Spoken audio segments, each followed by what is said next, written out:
Página 109. Que poderá suceder a um indivíduo que, pelo fato de, como filho de Deus que é, vir a usar mal as leis de que poderá usar, usando-se a si próprio de modo contrário à lei de Deus? Qual o montante de prejuízo que se causa pelo fato de usar mal de si mesmo, de leis e de espíritos inferiores, inclusive de elementais? Se a linha justa é amar e conhecer para tornar-se puro e sábio, em que tristes coisas se embreará o espírito que, movido por forças mentais negativas, se lançará aos tremendos perigos da feitiçaria? De um modo geral, saibamos, ninguém chegará a resolver o problema do primeiro mandamento sem se tornar capaz de executar os outros 9 mandamentos, porque o caminho que conduz à realização do primeiro são os restantes. Aquele que transgride a lei perante seus irmãos jamais será capaz de executá-la perante Deus. E enquanto for alguém assim errado, ficará sujeito às leis de ida e volta, de mergulhos na carne, de provas e de expiações. Porque o espírito reencarna por estes motivos básicos, a saber: a. Evoluir normalmente, quando não tenha nenhuma culpa a resgatar, isto é, ir tornando-se puro e sábio através das experiências comuns. B. Para efeito de provas, quando tenha falhado em alguma coisa, ou mesmo que tenha cometido algum deslize de somenos importância. C. Para efeito de expiação, quando tenha cometido ações tenebrosas, chegando a perder de todo pelo tempo que durem as culpas, o direito de relativos livre-arbítrio. E D. No caso dos Cristos e dos abnegados, que de si mesmo queiram tomar certos encargos com o fito de auxiliar a humanidade ou certos irmãos. É questão missionária que sempre arrasta consigo grande soma de graças e poderes em virtude da soma de renúncia que empregam na função. Celestino, um dos irmãos diretores do centro, apresentou em uma das sessões o caso de Evandro, um jovem que vinha definhando, morrendo aos poucos, sem que os médicos pudessem minorar-lhe sequer os mais graves aborrecimentos. Evandro sofria apenas de fraqueza tremenda e terríveis acessos de angústia. O seu abatimento era de causar pasmo e as suas angústias faziam pensar em coisas infernais. Pela fraqueza caía por terra e pelas angústias gemia desesperadamente. Preparamos, junto aos irmãos encarnados, uma sessão apropriada ao seu caso, depois de havê-lo psicometrado através de Zainer. Que viu Zainer a respeito daquele rapaz sofredor? Vejo o moço envolvido por negra fumaça e levando pendurado no pescoço um bicho estranho. A fumaça é infernal e o bicho sofre muito, caindo em tremenda angústia. Agora mudo o quadro. Vejo o jovem mais ou menos com 18 anos, dançando com uma jovem morena, esbelta, porém muito mal acompanhada. Vultos de má catadura acompanham-na, parecem presos à sua aura, à sua história, aos seus pensares e às suas intenções. Aparecem os dois brigando, trocam-se palavras ásperas, batem-se. Ficou quieto alguns segundos, depois continuou. Observo a jovem andando, subindo uma colina, entrando numa casa com ares sinistros. Vultos negros indefinidos montam guarda a essa casa. A jovem entra, fala com alguém que chama de tio, a quem pede bênção.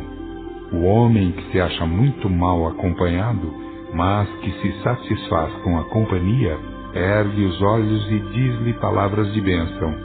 Parece estranho que um tal homem pronuncie o nome de Deus e que pretenda abençoar alguém. Mais uma pausa e uma vez mais torna a falar. Muda-se o quadro. Vejo o tal homem conversando com os vultos negros e pronunciando o nome do rapaz. Escuto que lhe falam os maus espíritos, ordenando que façam tantas coisas. Muda-se o quadro outra vez. O feiticeiro está arrancando alguma coisa de dentro de um gato preto, arrancando-lhe o coração e sorridente leva-o consigo depois de atirar o gato morto no mato. Para mais alguns segundos e prossegue. Abre o coração do gato, coloca nele uma carta que deve ter sido escrita pelo rapaz. Fecha o corte, amarra o coração enquanto vai fazendo gestos e vai dizendo palavras. Diz que o rapaz venha a ficar como o coração do gato, que está atado, amarrado, para secar e morrer. Muda-se de novo o quadro, vejo o homem procurar uma árvore e ali amarrar o seu despacho. A seguir fala alto, clama ao sol que seque o coração e que faça o rapaz pagar pelo seu crime. Clama com todo o vigor que os infelicitadores devem pagar pelo abuso, devem morrer por causa da desgraça feita a uma jovem. Torna a silenciar e logo mais volta a dizer. Outro quadro. O feiticeiro entra numa caverna cavada no meio do mato e ali acende velas de cabeça para baixo. Evoca seus espíritos que presentes se encontram, que o atendem. Ordena-os e eles obedecem-no. Coisas esquisitas passam-se, porque os tais espíritos ruins entram nas pedras, nas árvores e pela terra, trazendo seres vivos, alminhas que gemem, que emitem guichos tristes. Ao pronunciar ele certas palavras com vigor, vai colocando num pano preto cascas de árvore, punhados de terra e alguns cascalhos de pedra. Apanha um vidro, uma garrafa, derrama sangue, faz a sua mistura, prende as alminhas, cria uma nuvem negra, nuvem que envolve tudo aquilo, todo aquele pacote de imundícies, formando uma peça infernal, uma liga tenebrosa. Agora anda com aquilo, desce o morro e enterra o despacho num buraco recentemente feito. Depois de tapado o buraco, estende as mãos e pronuncia palavras de condenação. Reclama que morra o malvado, que penem como aqueles espíritozinhos amarrados, que apodreça como tudo aquilo que é matéria e deve apodrecer. Cessada a visão, o presidente rogou a causa de tudo aquilo, dizendo o guia encarregado de presidir ao trabalho. No passado está a razão. O psicômetra que observe mais, olhando bem para a jovem. Zaimer fixou os olhos no rapaz, continuou a relatar os quadros. O jovem regride em idade, passa a ser um velho, um jovem, uma criança, nada. Reaparece como adulto, um homem de pele bronzeada, vestido como indiano, também muito mal envolvido. Quadros repetem-se, ele é feiticeiro, usa de tudo, terra de cemitério, flores, ossos, mata animais, tira-lhes o sangue e entrega-se a terríveis práticas. Entra no mar, passa embrulhos debaixo de ondas, pronuncia palavras e é acompanhado de tristes vultos negros. Vejo enterrando coisas, pacotes, animais, sapos enormes espetados em paus. Fica velho, todo rodeado de sombras negras que o dominam inteiramente. Silencia, demora um pouco e continua. O velho morre, tem uma visão horrível e clama por Deus. Aqueles vultos, aquelas centenas de vítimas clamam contra ele. O velho corre assim como pode, querendo fugir. Afunda na terra, corre para todos os lados, vai de ponto em ponto amarrado aos embrulhos que enterrou. Vive clamando, bramindo, uivando tenebrosamente, Parece uma fera subterrânea. Os vultos perseguem-no, não lhe dão trégua, causam-lhe pavor, nada mais vejo. Depois de nova parada, volve a fala. Descem do alto espírito servidores. Atraem e um monstro surge de dentro da terra. Um grande bicho, uma coisa tremendamente feia. Os espíritos servidores dominam, controlam o grande e monstruoso animal. Projetam-lhe descargas de força. Descarregam sobre ele jatos de luz verde azulino. O monstro transforma-se. Vai se transformando. Surge o mesmo homem bronzeado. Está assustado, pasmo, tiritante. Os espíritos falam-lhe, dizem da hora que é chegada, dos pagamentos feitos através daqueles lugares tormentosos. Alçam o homem e lá se vão.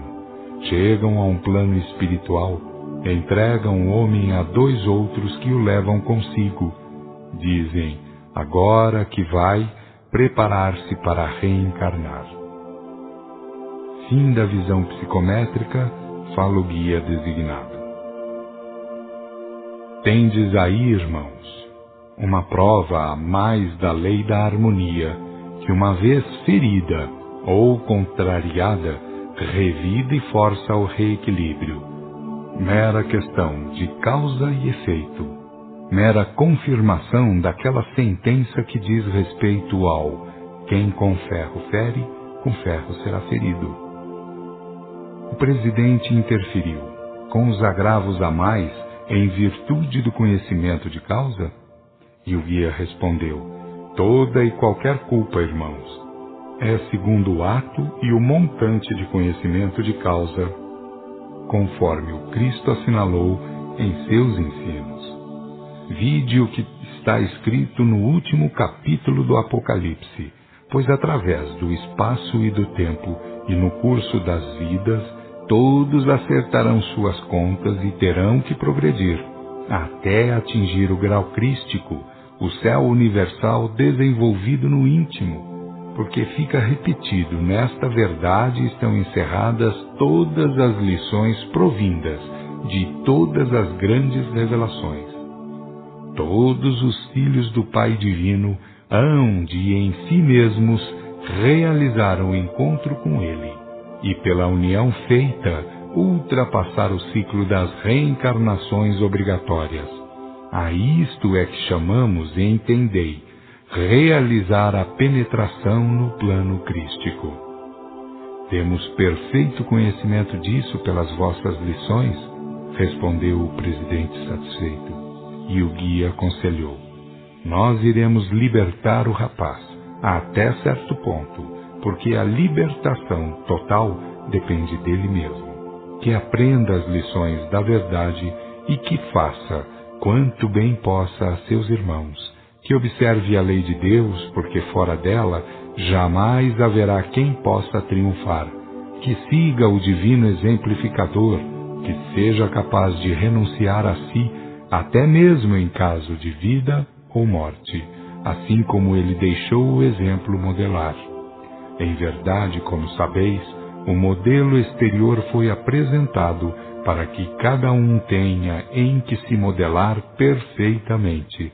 Assim como sois conhecedores, assim mesmo façais aos vossos semelhantes, para que todos possam trilhar a via libertadora.